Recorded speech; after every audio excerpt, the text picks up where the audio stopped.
नमस्कार दोस्तों, मैं के.एस. शास्त्री वास्तु एवं ज्योतिषाचार सूर्य ज्योतिष में आपका स्वागत करता हूं। मित्रों, हमारी चर्चा चल रही है कि ज्योतिष को हम सरल तरीके से कैसे सीखें। ये हमारा बेसिक ज्ञान चल रहा है। इसमें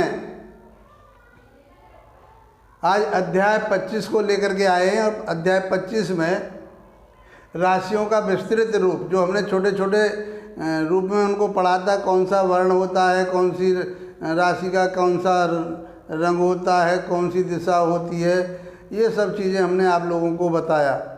अब उसका विस्तृत रूप उन छोटे छोटी चीज़ों को जोड़ करके इकट्ठा करके अब हम उस जातक के बारे में बता पाएंगे। ये चर्चा हमारी चल रही है।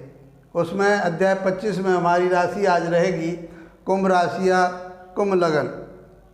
मित्रों, जैसा कि कुंभ माने घड़ा, आकाश मंडल में जो तारों के द्वारा आकृति बनती है वो घड़े के समान बनती है। और वो आकृति कैसी है? हाथ में घड़ा लिए हुए एक पुरुष की आकृति नजर आती है। और इस राशि का हमारे मानव शरीर पर, पिंडलियों पर प्रभाव पड़ता है। इसका जो अधिकार है वो पिंडलियों पर है।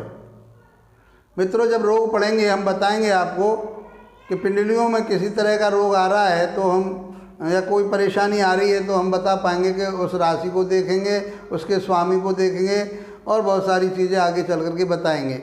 बेसिक ज्ञान आप समझिए इसको। जिन लोगों ने इस बेसिक ज्ञान को समझ लिया, समझ लीजिए आप 40% ज्योतिष सीख जाएंगे। इसका पिंडलियों पर अधिकार है। इसका जो रंग होता है वो नेवले के समान होता है। घड़ा आपने देखा होगा तो इसका रंग हम कैसा मानते हैं?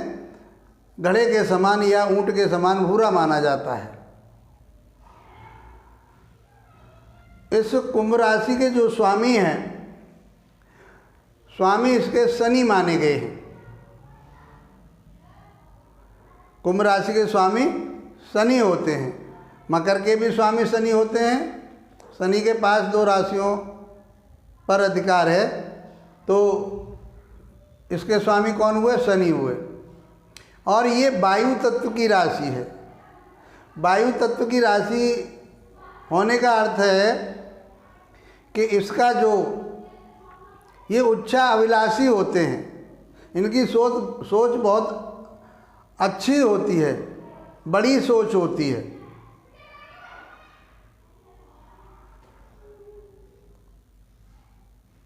और ये जो निर्णय लेते हैं, बेशक देरी से लेते हैं लेकिन सटीक निर्णय होता है इनका। ये वायु तत्व की राशि होगी।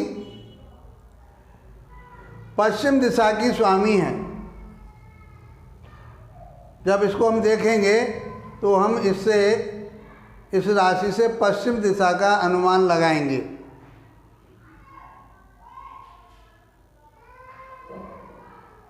ये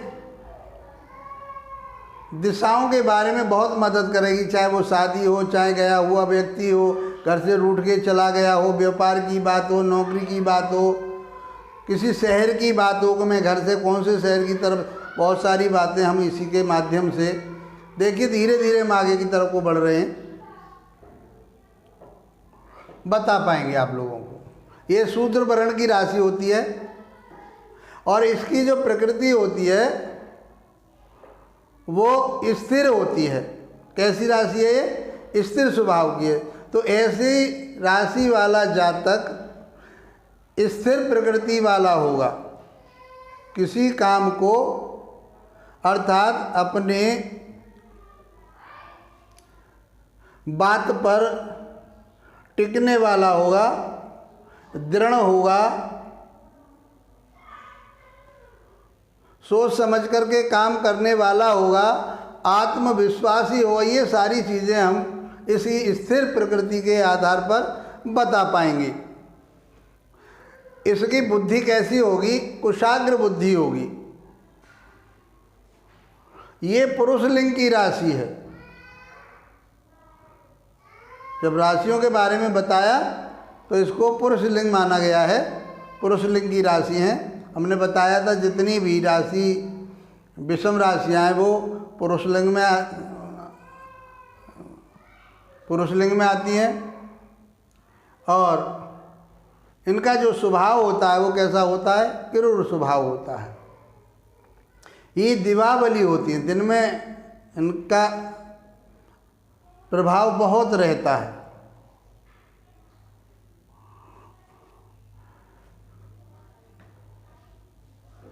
ये कुंभ राशि वाले जातक तमोगुणी होते हैं।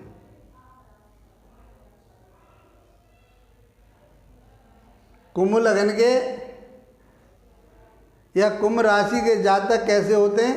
तमोगुणी होते हैं। अहंकार, मिथ्या बातों पर चलना। इनका जो निवास स्थान होता है वो जल प्रदेश में होता है। ऐसे जातक जो जल प्रदेश हैं,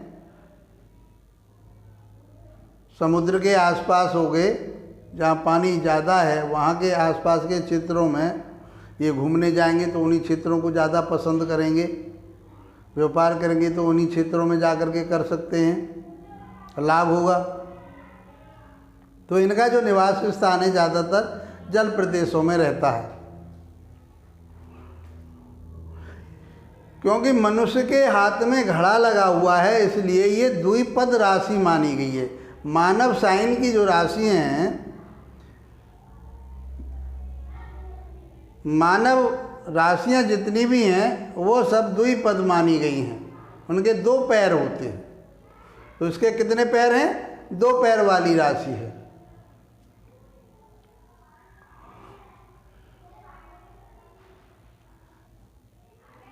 को प्रश्न पूछने आता है उस समय ये लगन आ जाती है तो उसको हम बता सकते हैं। प्रश्न शास्त्र में बहुत काम आएंगी ये चीज़ें कि आप किसी 2 पैर की चीज़ के बारे में पता करने के लिए हमारे पास आए हैं। चतुष्पद वाली राशि कोई आ जाती तो हम बताएंगे कि आप 4 पैर वाली वस्तु के बारे में आप हमसे पूछने आए। चाहे उसमें चौपाया हो सकता है, कोई पशु हो सकता है, या 4 पहिए की गाड़ी हो सकती है। इस तरह से बहुत सारी बातें हम आप लोगों को आगे प्रश्न शास्त्र में ये काम आएंगी, बता पाएंगे आपको। इसका शरीर जो होता है वो मध्यम शरीर होता है। शरीर कैसा है इसका? मध्यम शरीर है। मित्रों, ये शीर्षोदय राशि कही गई है। मानव साइन की राशियां जितनी हैं, ज़्यादा सभी राशियां वो शीर्षोदय राशि हैं, सिर की तरफ से उदय होने वाली राशि हैं। ऋषि पाराशर जी ने मेरे ट्रांसफ़र कब होगा, मेरा घर कब बनेगा, मैं बाहर जाकर के कब निवास कर पाऊँगा, दूसरे देशों में मेरा निवास होगा या नहीं होगा, बहुत सारी चीज़ें। यदि ये राशि आती है तो हम बता पाएंगे कि आपके ये काम सभी सफल हो जाएंगे। शीर्षोदय राशि को शुभ राशि माना गया है, इसलिए कहा जा सकता है कि आपके अमुक काम जिसके लिए आप आए हैं वो आपके काम बन जाएंगे। इसकी कुशाग्र बुद्धि होती है। मैंने बताया वायु तत्व की राशि है, कुशाग्र बुद्धि है। ऊंचा सोचने वाले होते हैं, ये सोच समझकर ये निर्णय लेते हैं। ऐसे जातक जिनकी कुंभ लगन या कुंभ राशि है वो सोच समझ के निर्णय लेने वाले होते हैं। आत्मविश्वास होता है इनके अंदर आत्मविश्वास होता है। ये गंभीर होते हैं, ये गंभीर प्रवृत्ति के होते हैं। अपने सिद्धांतों पर ये स्थिर राशि होने का अर्थ ये है कि ये अपने सिद्धांतों पर दृढ़ रहते हैं, अटल। और ये बहुत परिश्रमी माने जाते हैं, परिश्रम के साथ काम करते हैं और अपने काम में सफलता मिलती है इनको। उस काम को परिश्रम के द्वारा करते हैं और अपने काम को ये पूरा करके छोड़ते हैं। ज़्यादातर ये लोग एकांतवास पसंद करते हैं, एकांत स्थानों पर रहना पसंद करते हैं। बहुत सारे हमारे जो महात्मा हुए हैं वो ज़्यादातर देखा गया है कि वो कुंभ लगन या कुंभ राशि के श्रेष्ठ पुरुष हुए हैं। तो उन लोगों को एकांत स्थान ही अच्छा लगता है। माना गया है कि इस लगन के या कुंभ राशि के जो जातक हैं वो एकांत स्थान को ज़्यादा पसंद करते हैं। जहाँ ये नौकरी या व्यवसाय करते हैं उसमें ये उच्च पद प्राप्त करते हैं। ये मानिए कि ये उच्चाधिकारी होते हैं। मित्रों, इस तरह से कुंभ राशि के जातकों का व्यक्तित्व होता है, उसके बारे में आज हमने चर्चा की।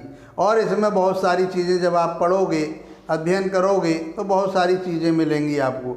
ये हम आपको सामान्य तौर पर एक बेसिक ज्ञान दे रहे हैं और मैं आशा करता हूँ कि आप इसका लाभ उठा पा रहे होंगे। यदि कोई बात समझ में नहीं आई है तो कमेंट बॉक्स में अवश्य लिखें। बहुत से हमारे जो दर्शक हैं वो कमेंट्स बॉक्स में लिख कर के हमसे पूछ भी रहे हैं कि आप अच्छा हमें एक मार्गदर्शन दे रहे हैं।